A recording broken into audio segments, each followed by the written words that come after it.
My name is Ivan Carrillo. I'm a legislative advocate within ACSA's Governmental Relations Department. Really appreciate each of you joining us here. For now, this is our fifth installment within our Supporting Site Leaders series.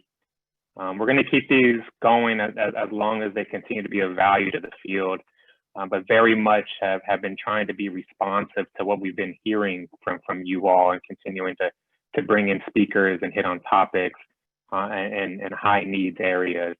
So please continue to communicate with us on topics that would be helpful for you all. But today we're talking about the health, the safety and well-being of students. And certainly I have no clue of what it's like to live in your shoes and what you all are dealing with on the day-to-day. Certainly in my role, I've gotten some description of what you all are dealing with and what our students are dealing with. And it's really sad on some levels, and it's really just, it's eye-opening, recognizing what our students and families are dealing with. And so just so grateful to you all, and know that we certainly within a staff recognize that you all are doing God's work and meeting the needs of our kids and families statewide. So just very much appreciate each of you. But what we've been hearing from our site leader members and what we've been hearing from other stakeholders is that now that in a primarily distance learning environment, there's greater risk to student health and safety and well-being than ever. That the school sites are very much the safe sanctuaries for kids in normal times, places where folks go to get fed, where they receive love and warmth, where issues are identified and reported. And so now that this has become increasingly difficult and all too often there's increasing risk in these areas, we wanted to bring in a stakeholder, the U.S. Attorney's Office, that we've been partnering with a lot as of late, to provide you all with some advice and best practices on how to continue to look out for the students that you all serve. So very much appreciate Michael Anderson and Mira Chernick for joining us from the U.S. Attorney's Office. Again, you all have been such a valued partner for us and continue to present in different spaces for different members of we look forward to continued partnership. But without further ado, I'll turn it over to the two of you. Thanks, Yvonne. We're really grateful to be here speaking with all of you today about a problem that's been a really serious one that we've seen in our role as federal prosecutors. As Yvonne said, my name is Michael Anderson, and I am Chief of White Collar Crime for the Eastern District of California, which means I oversee prosecutions ranging from complex frauds, public corruption, and really importantly for what we're going to talk about today, human trafficking and child exploitation. Joining me is Mira Chernick, who's a federal prosecutor in my office who specializes in crimes against children and has a lot of really good practical hands-on experience in this area. So we've got a presentation today, and I think the best way to start this out is kind of giving you a roadmap of what we're going to talk about. The first thing is understanding the scope of the problem that you're starting to see and you'll be starting to deal with if you haven't already. We'd like to talk about some of the warning signs of abuse, both what you might see pre-COVID to kind of orient you to the new circumstances you're in, but specific things under the current circumstances of teaching from home or learning at home. And then we'd like to talk about what you need to do to report effectively when there is child exploitation and child abuse, and then talk about a few things that you can do in order to prevent the abuse from happening in the first place.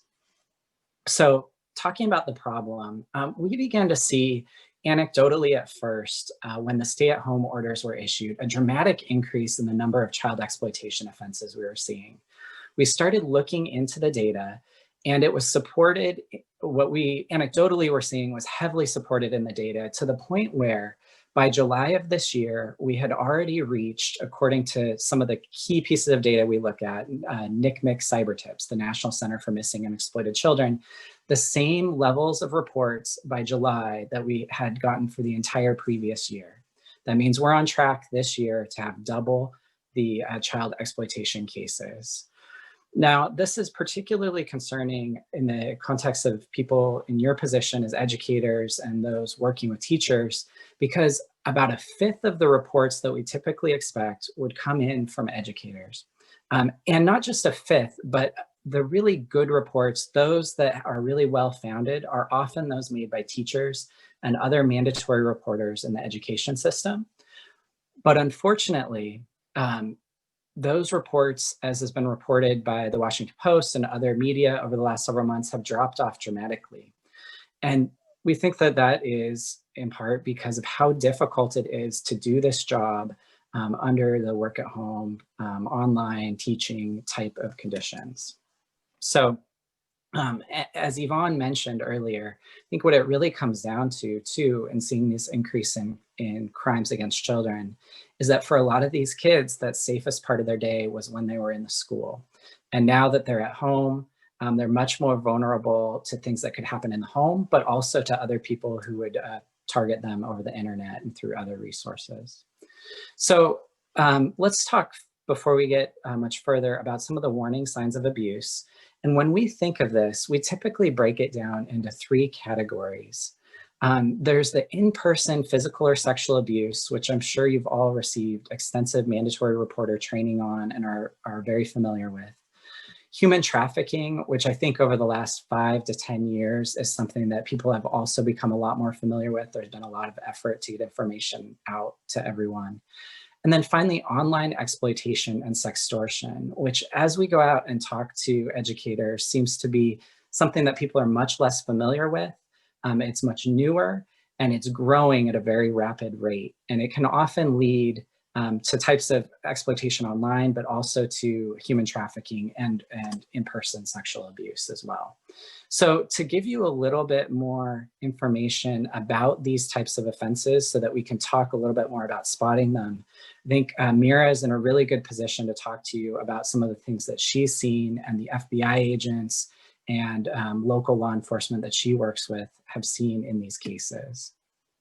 So when we talk about online exploitation, we're mainly talking about 3 categories of offenses. The first is the one that you might be most familiar with, and that's just offenses involving child sexual abuse material, where images of children engaging in sexually explicit conduct are produced or shared or distributed over the internet.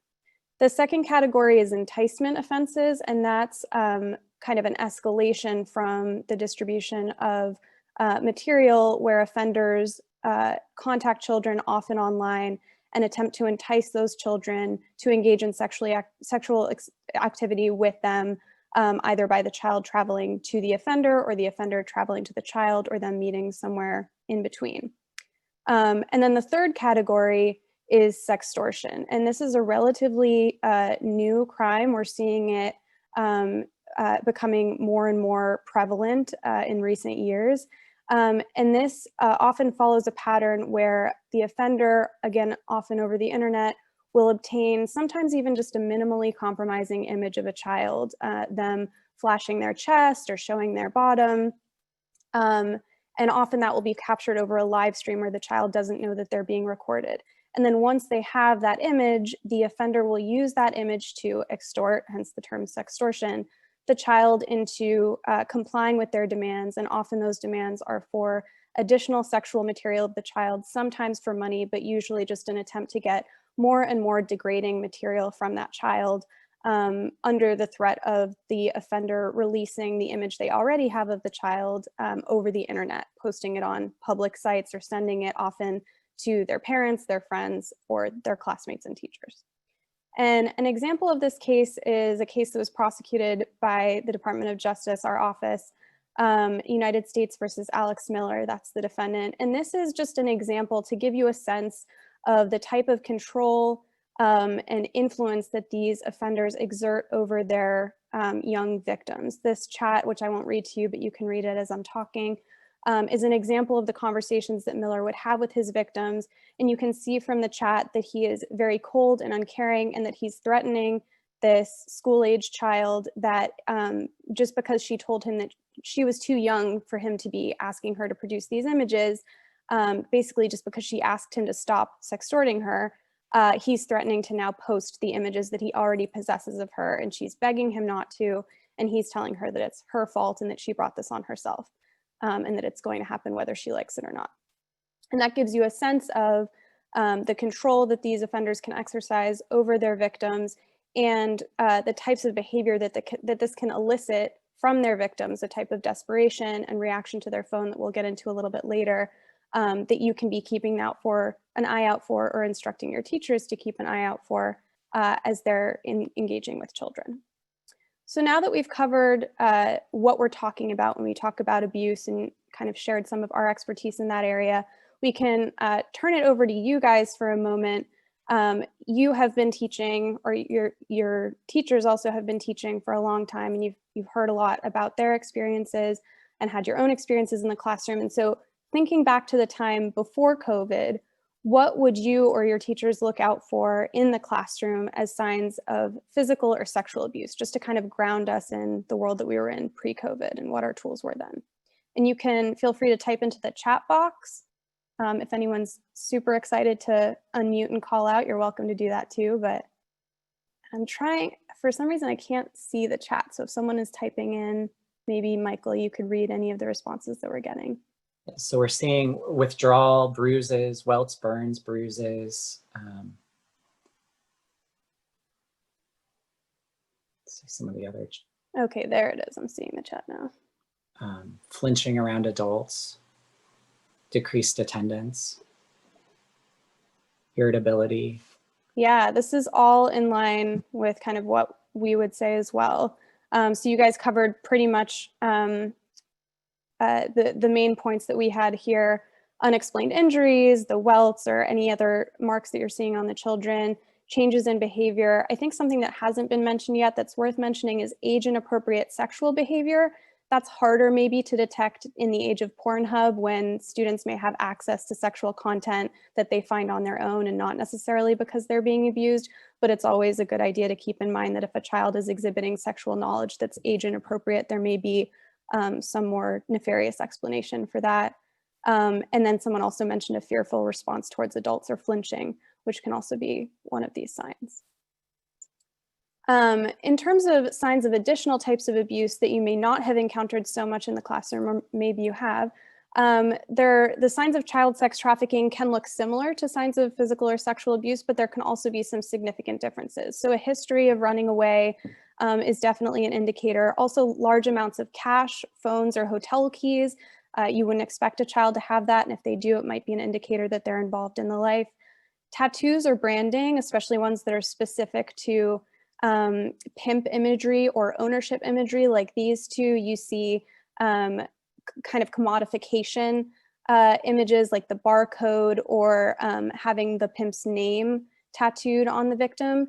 These two examples, which are examples from cases that the Department of Justice has prosecuted, show tattoos on the back of the neck, which are obviously harder to see even during in-person teaching, but certainly also over the internet. But you can also see similar marks on the collarbone sometimes, or the wrist, or occasionally on the face. And so markings like this are certainly something to keep an eye out for, especially among younger children who usually aren't getting tattoos of their own volition.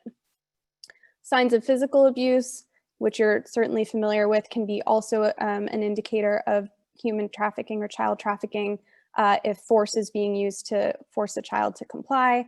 And then isolation from support system, which is really an indicator of all of the different types of abuse that we look for, but particularly in the context of child sex trafficking, what you'll often see is that an abuser will form a relationship with the child and then use that relationship to gradually cut off the child's connection to the rest of their support system, their parents, their schools, their community, their friends, by sometimes telling the child that the abuser is the only one who cares about them, telling them that they will be in trouble, or that their friends will think less of them, or their teachers will think less of them if they know what's happened between the child and the abuser, and basically using lots of different kind of mental techniques to cut off that support system. And so one thing that we always encourage people to look out for is if they see that a child's relationships with people in their life that would normally support them are being degraded or falling away, that's certainly a warning sign to look out for that can occur in all of these types of abuse. In the online exploitation context, we break up the warning signs of this into 3 general categories. The first is, and some of the signs will obviously overlap between these 3 things, but these are ones that are more unique to the online exploitation context. And the first is grooming. And I mentioned this a little bit when I described sextortion, where sometimes an abuser will form a relationship with a child that is at first friendly. They may pretend to be younger than they are to initiate an online relationship with the child. They may send the child money or gifts, sometimes in exchange for something, sometimes not. Or they may get the child to engage in sexual dares or games. Oh, wouldn't it be funny if you flashed me, or I dare you to show me your butt. And that's often kind of their entry into getting compromising material of the child that they can then use to extort them or to force them into meeting them in person or engaging in some other form of abuse.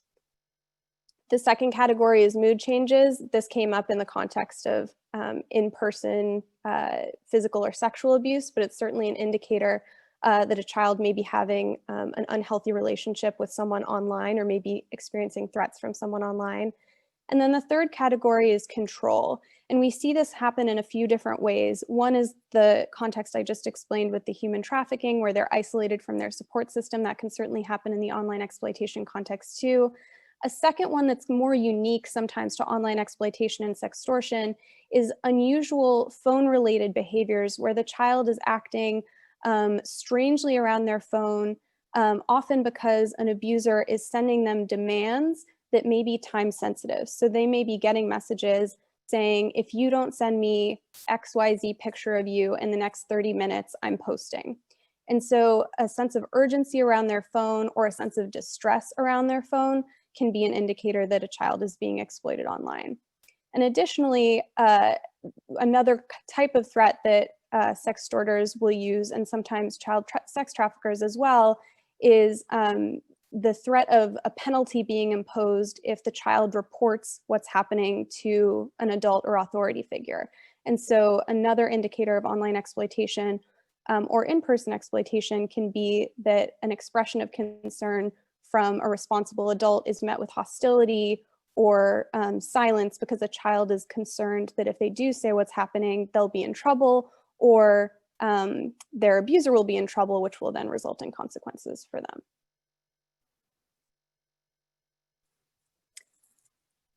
All right, so what are some of the challenges that you expect in checking for signs of abuse during online learning?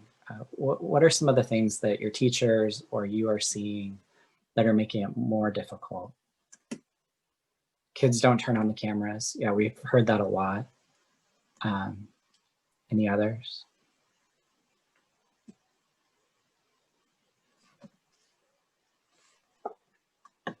Give everyone a second to type in. Yes, not engaged in learning, right? So you're not getting the same level of engagement that you would in in-person learning.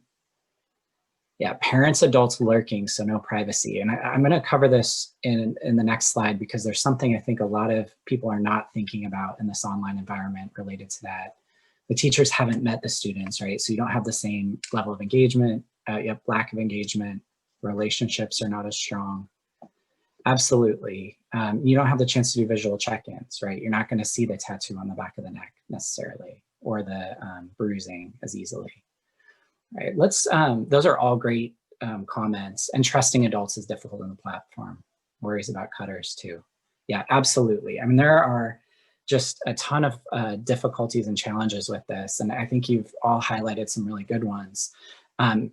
With respect to this first point, abusers may be present during class. This is something that's different than the classroom environment at school. You may very well have situations where students are communicating with their teachers, and either on camera or slightly off camera is the adult who is abusing them. That adds a tremendous complication. It's hard to check in with students one-on-one. You don't have the same view as students. And it's just an overall difficult classroom environment or a more challenging environment where teachers trying to manage the online teaching environment with a lot of students doing a lot of different things in a lot of different locations. So those all make it much harder. That being said, I don't think that I don't think I can tell you that we're going to offer you the perfect solutions to these problems, because this is really, really very difficult. But there are some things in talking with various educators and law enforcement that we think can help make it a little bit easier and improve the chances of detecting child abuse, at least somewhat, when teaching online. A few of those are related to the classroom settings. I think it's really important that classroom settings are used to the advantage of the teachers in order to spot problems as they're occurring. So let me give an example. If you look at this set of tiles here with the images of a bunch of different people at once, it's very, very difficult to see what's going on with any particular person. And they're also so small on the screen that it's hard to see anything that might be particularly happening with one of them versus another. But if we go to the next screen, this is a different view where someone has engaged the speaker, turned on a view where the speaker becomes the full screen. And although this just looks like an ordinary picture, there's actually a lot you can see from this. And looking at this, you have a better view of the demeanor and disposition of the girl in the photograph or in the image. She's smiling. You can see that she's relatively well kept, clean, her hair, there's no visible bruising. You're able to watch the interaction that she's having in the room that she's in. So this is an example of a simple change to the settings that can allow a teacher to engage with students and see a little bit more of what's going on in the home. You know, there's also frequent check-ins, and this is important, particularly under the circumstance where some students are not turning on their cameras or not turning them on for a significant portion of the classroom. And one of the things that can be done are check-ins that are designed to sort of trace how a student is doing. Here's an example. If there's a daily question, like how are you feeling today, that can be responded to by typing a number in a chat box. This is helpful because it's more likely to engage the students. They're more likely to comply than if they have to go off mute and show up on the screen and answer the question in front of everybody. But it's also helpful for that situation where the abuser's in the home and it's difficult for the student to say anything because of the fear that they have. So you can have questions like this, but the questions don't just need to be limited to that particular example. They could be age-appropriate questions. And I should say, you know, everyone has some bad days under normal circumstances. And I think many of us have had more of those bad days in the pandemic. But it's a pattern of negative responses that you're looking for and a chance to follow up one-on-one with students who may be struggling. Some of the questions that you may write as well that might trigger follow-up are questions along the lines of, how are you feeling about your relationships today? How are you feeling about your friendships today? And the reason that those questions are useful is because if you think back to what Mira was talking about a little bit ago with the way that abusers try to sever a support network and so that they become the only support for the victim, those are questions that can tell you a little bit about how that student is maintaining those relationships that will help prevent child abuse and help make sure that it's reported when it occurs. When there is an issue, you should definitely make sure that teachers are providing a lot of opportunities to reach out. And that's, you know, different means, because it's going to be easier for some students to use phone or email or chat, or they'll find it easier or be more willing to do that. And also to be open to students calling and talking about their friends and concerns about their friends and maintaining those networks. One of the things that can be really useful in follow-up as well is understanding that as a teacher is not alone in the school. Many of the teachers, I think, are struggling, as some of you have pointed out in the comments, to reach out to students and form the relationships that they would normally form in in-person learning. But there are opportunities to connect individually with students, particularly where there are teachers from previous years, trusted vice principals, school resource officers, or other people who have a relationship that pre-exists the online learning environment, and they can help reach out and follow up with students to see if there's a problem.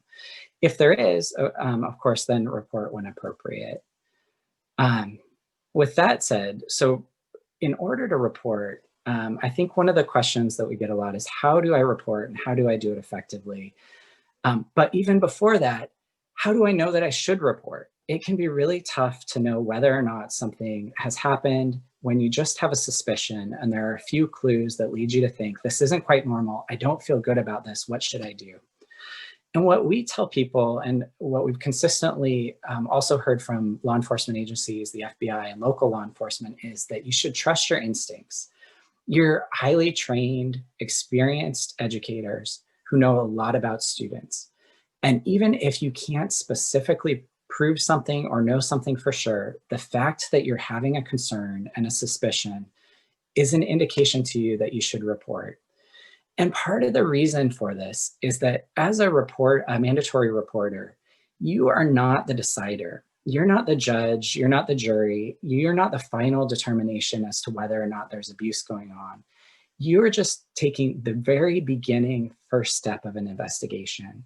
There's something that in your experience doesn't seem quite right, and you're turning it over to people who professionally do this for a living, have years of experience, and have a lot of resources available to them that you don't have in the educational environment in order to do an investigation and figure out whether or not there is a founded report of abuse or child exploitation. Investigators know that some of these cases won't turn out to be abuse, and that's actually a good thing. If they investigate and find that there was no abuse, everyone's pretty happy about that. That's the preferred outcome. So no presentation involving lawyers is complete without a big block quote from some statute. So here it is from us. But let me just summarize it by saying the law is on your side for this too, as I'm sure you've heard before. The law favors reporting and does not hold you responsible if it turns out that the report wasn't founded, that there's not abuse. The law is stacked in favor of reporting because of the importance of protecting children and making sure that law enforcement has reports so that it can follow, so that law enforcement can follow up and figure out what's going on. Mira, you're muted. Thanks. I'm going to get a little bit more in depth about the mechanics of where to report if you do have a suspicion that you want to take action on. And this is going to be somewhat content heavy, but we have a one-page handout that we'll be distributing in the chat that includes all of these resources and links that we're going to be talking about, so you don't have to rush to scribble anything down. And I see that there's a question in the chat that I think we will get to perhaps at the end. So the first thing to keep in mind is if a child is in immediate danger, call 911 if you think that they are about to be hurt. That should be relatively self-evident. For child welfare issues where there may be something that poses a risk to a child's welfare, but it's not an immediate threat necessarily, Child Protective Services is the agency to contact for that. The important thing to know here is that Child Protective Services offices vary from county to county. And so to find the resources for your specific county, you can go to the link that's on the screen. There's this pink button that says report abuse on that landing page, and you can click on that and it'll take you to a list of county specific resources. And again, that will be in the handout. For online exploitation concerns, if you think that a child's images are being shared or if they're being contacted inappropriately by someone on the internet, that is appropriate material for a NCMEC cyber tip. As Michael said, NCMEC stands for the National Center for Missing and Exploited Children. That's a clearinghouse for law enforcement across the country to collect and then distribute these tips to the appropriate law enforcement agency to deal with it. These can be reported in one of two ways. You can either go online to report.cybertip.org and fill out a form, or you can call their hotline. The number is on the screen, but also in that handout that we'll distribute to you. For any other crime against children, or if you don't know exactly who to talk to, you can always contact your local law enforcement. Tips to local law enforcement will be most effective, though, if you ask to speak to an investigator or detective who works on crimes against children or internet crimes against children. These people have specific training and sometimes access to specific resources that makes them best equipped to respond to a concern over child welfare or crimes against children. And so asking for a detective with that expertise will be helpful. Also, keep in mind that even if what you have to report is relatively small or you don't think that it will initiate a big response on its own, if local law enforcement or different local law enforcement offices across the country are all receiving reports of similar activity or behavior that can all be ultimately traced back to one individual or a group of individuals working together, your report can be part of a group of reports that cause law enforcement to take action and protect children. So no report too small if there's something that you think needs further law enforcement attention. So in reporting to law enforcement, especially in a case where you have images of a child or there are images of a child that have been created, it's important to know how to handle that evidence responsibly so that you both preserve that evidence for potential law enforcement use, but also make sure that you're protecting student privacy. So let's talk about a hypothetical. A sex offender sends a sexually explicit image of one of your students to her teacher, and this could happen in the context of sextortion, where they're following through on a threat to expose or post images of a student. What do? Your options are you delete the image and you block the sender from contacting you again, you can forward the email containing that image to your school resource officer, or you can disconnect from the internet and contact law enforcement. And you can type into the chat A, B, or C what you think the answer is.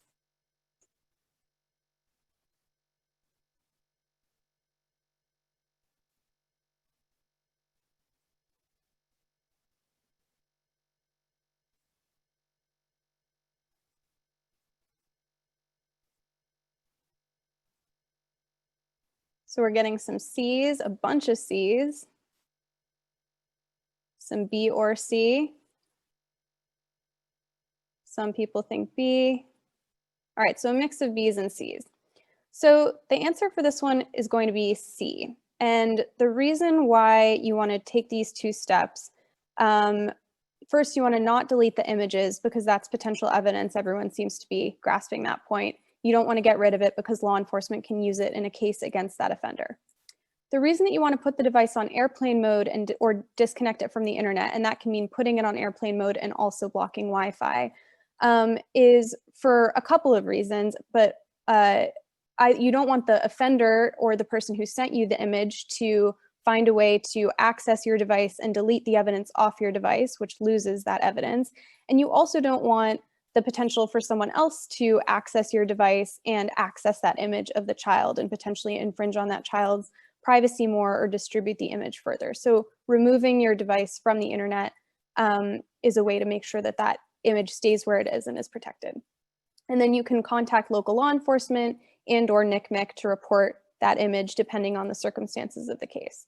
The reason that you don't want to forward the email to the school resource officer, it may seem like a good idea to involve that person, and certainly involving the school resource officer could be the right thing to do. We're not discouraging you from contacting the school resource officer about the situation, but you don't want to forward them the email containing the image because doing so would be distributing child pornography. You probably wouldn't be prosecuted for it, but you don't want to do it. And so you can inform the school resource officer that this has happened, but don't distribute the image any further except to local law enforcement through the method specified by them. Yeah, someone said shouldn't share anything online. That's exactly it. So here's a slightly different hypothetical. During a recorded virtual class, a student forgets that his camera is on and undresses on camera. What do? You can contact your IT department for help deleting the images, you can report the incident to law enforcement, or you can do nothing, no problem. And again, I'll give a minute for people to type into the chat.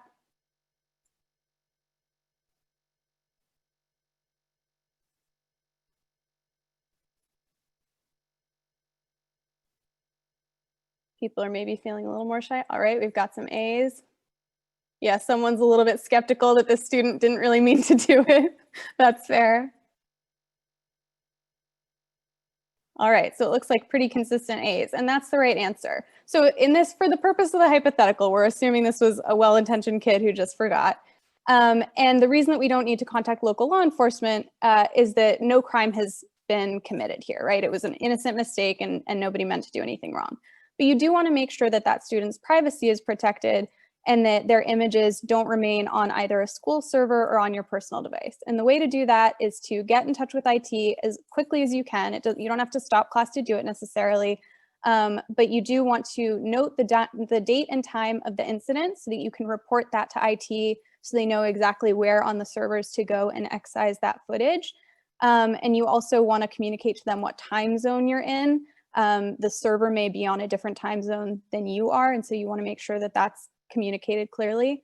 And then just in case the images have ended up on your device as well, you may want to talk about that with IT as well, because deleting an image from your device won't necessarily delete it permanently. And so you can ask them for help with that as well, if that might be a concern.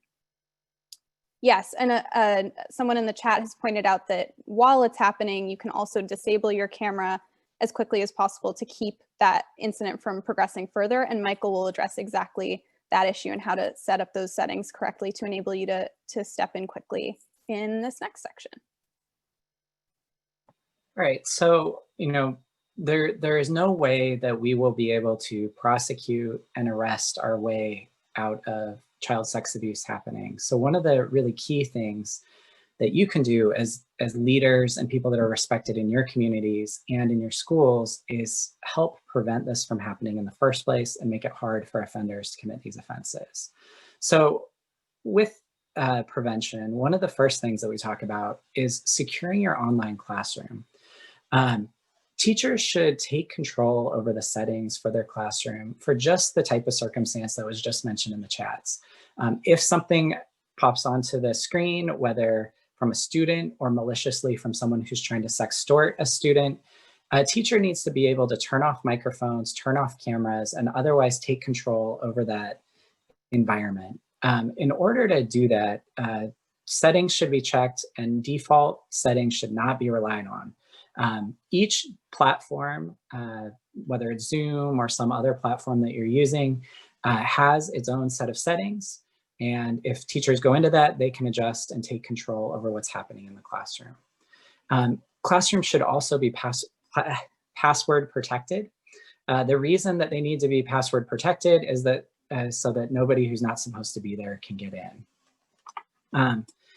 Microphones, cameras, screen, and file sharing should be under the teacher's control. That helps avoid student images being released in the classroom. And we, in a handout that will be provided to you, have links or written out links to some of the major platform pages where there are helpful guides on how to set up your settings. But every platform, even if you're not using one of these, will have settings that you can adjust and will have instructions on how to do that. Another thing that's important, and sometimes isn't always thought about, is it's important that teachers, principals, vice principals, and others in the school district secure their own online identities. Predators look for clues about students from a variety of sources on the internet, including innocent Facebook posts and other online posts. And what they do with them is they use them to either have inside information about the student so that they're able to get close to that student, maybe impersonating another student, or pretending to share interests and be a similar age. And then they will allow them to make stronger threats against the student. If they know about the student's relationships with friends or teachers, they can use those relationships against the students by threatening to release harmful images to those individuals. So it's really, really important that in order to make the students secure, that teachers and others in the district be really, really thoughtful about what it is that they're posting, secure their online settings, and not put up images and information that can be used to harm the students. To the extent that your school or district is using monitoring, what's important with this is to make sure that you have a process established for those reports to be passed on to law enforcement. If you're using monitoring software, and you're getting reports, and those reports are going to an unchecked email box, or there's a lot of ambiguity within your school about who's responsible for reporting, it doesn't really do any good to have that monitoring software. So if you're using it, please make sure you have a system that people understand and know how to use in place to make reports to law enforcement. And then the final, and I think really, really important thing to do is learn how to empower parents and students to make themselves as secure as possible. This is a new and really challenging environment for a lot of families. And there are resources available that can help families be more secure online. One of them is missingkids.org, and we'll have information about this on a flyer that you'll be able to take and pass out to your parents if you'd like, and your guardians in your school districts.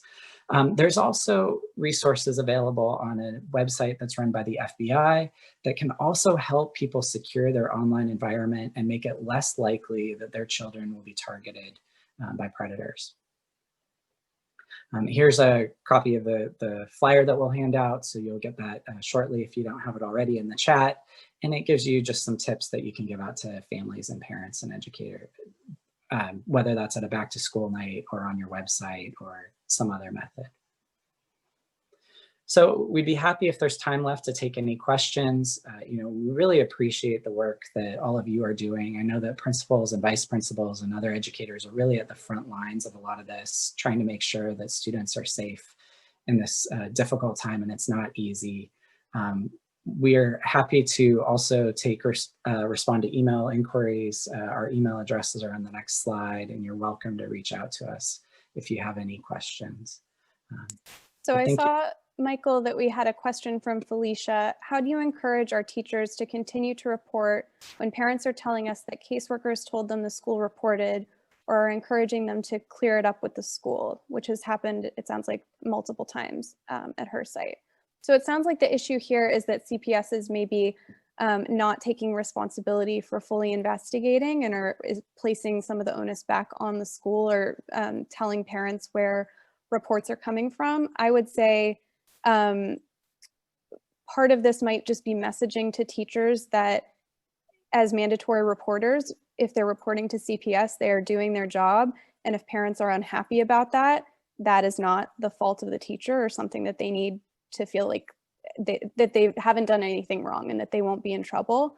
I honestly don't know what, it might be a difficult situation to resolve that with CPS, but that might be something to talk to folks at CPS about, either asking for another caseworker to be assigned to cases involving that particular school, or maybe escalating to a supervisor.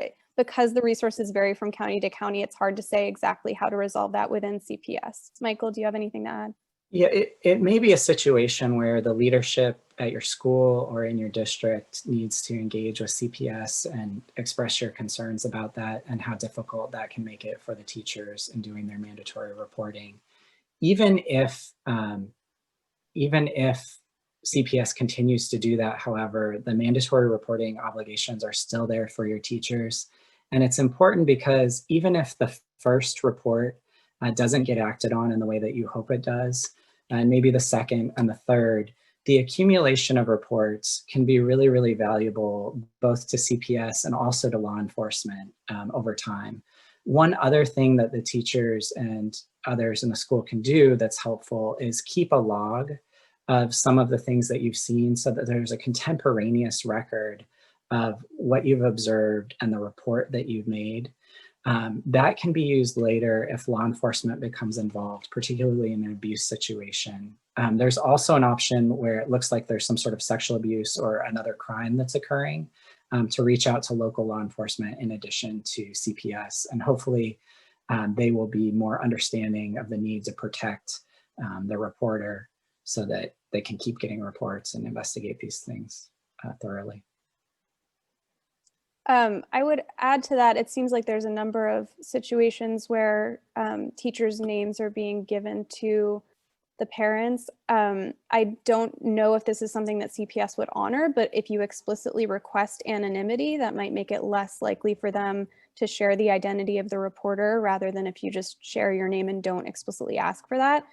It shouldn't need to be requested explicitly, but that might help. Additionally, if you're at a school with a school resource officer, if this makes sense for your school, and every situation is going to be different, so I'm certainly not recommending this as a blanket policy, but if it works for your school, maybe having teachers funnel reports through the school resource officer so that reports from multiple teachers go through that person, and that's the person who interfaces with CPS. Obviously, it's best if a teacher can communicate directly with CPS what their concerns are, because they're the ones with the most information about the situation. But if there are teachers who are going to be concerned about filing a report at all, if their identity is going to be known, then having them go through the SRO for that might be a way to make them feel more comfortable. So it sounds like people are consistently experiencing that despite requests to leave names out of it, this has been happening, and that there are no SROs in some schools. If it's not an SRO, I mean, I don't know, because as you're pointing out, there are different positions available at different schools. I don't know who it would be at any particular school, but even without an SRO, there may be some administrator or just even one specific teacher who's willing to take that on, where they can handle reports from multiple teachers at the school to give a barrier between CPS and the identity of the reporter. It's really unfortunate that that's what's happening. But yeah, if there's any way to help teachers feel more comfortable by funneling through a single reporter at the school, that could confound CPS's attempts to reveal that information. And for what it's worth, it's unfortunate that that's happening, and that's not how it should be happening. But as Michael pointed out, the mandatory reporter's job is to report, and what CPS does with that information is up to them ultimately, and hopefully they handle it responsibly. Reporting it to a single reporter doesn't. That's right, and I think what Mira is getting at is the involvement of someone else. So if a teacher is alone, having to approach CPS and be the sole focus of attention versus a teacher supported by a principal or a vice principal who has probably more experience with CPS and with mandatory reporting, as well as a little bit more authority within the school district, that could be a helpful support for the teacher. Ultimately, however, the teachers have to report, as uncomfortable as it may be, and it's really essential. I mean, we routinely have cases where children are subjected to some very serious abuse, and often there are suicide attempts and other significant harms that come to the students as a result of the abuse. And I think it's just, hard to emphasize how important it is to do the reporting as required. There are other questions that, sorry. Well, thank you, everyone. We really appreciate the opportunity to be here, and thank you, ACSA, for making this possible. Yeah, most certainly, Michael, Mira, thank you both so much. And if there are any other questions within the next couple of minutes, please feel free to ask them. But in terms of that last topic that was discussed, we're having conversations at the state level with policymakers on this same topic. And it's one that policymakers are becoming increasingly interested in and focusing on, being that students are at home and connected to a computer more than ever. And so we'll make sure to communicate the issues that were being identified, recognizing that it sure seems like it's not just an isolated event, that this is happening with some regularity, that reporters are being identified and would recognize the predicament that puts folks in terms of identifying. So we'll take that to the policymakers and make sure that folks understand that issue as well. But yeah, and I wanted to make sure to thank you all for joining us. And if you've been with us over the last few months for this series, every other topic has been very joyous and uplifting. And I think we all leave feeling really good and positive. And so while this certainly may be one of those topics that isn't as joyous, and it's certainly our hope that you're walking away just better equipped and with some tools to be able to help protect the students' health and safety. So Mira, Michael, so grateful to you all for continuing to partner with us and to share your expertise with the field. I will point to the chat one more time, Christy, if you don't mind dropping it in there. The U.S. Attorney's Office has curated some resources, so I recommend that you take a look at the links and what's been shared with us. We'll also have it on our website. But please keep in contact with us and let us know how we can be of assistance to you moving forward. So with that, we'll wrap up just a tad early. We'll keep the webinar open for just a few more minutes as folks continue to click on the links. Michael, Mira, thank you both again very much, and thank you all for joining us. Thank you. Thanks so much for having us, and my contact information along with Michael's is up on the screen. If you have specific questions you'd like to direct to either of us, I would encourage you to direct questions to me because Michael has a new baby, so we're trying to leave him in peace as much as possible, but you can reach out if you have any questions or would like more information. Thank you. Thank you.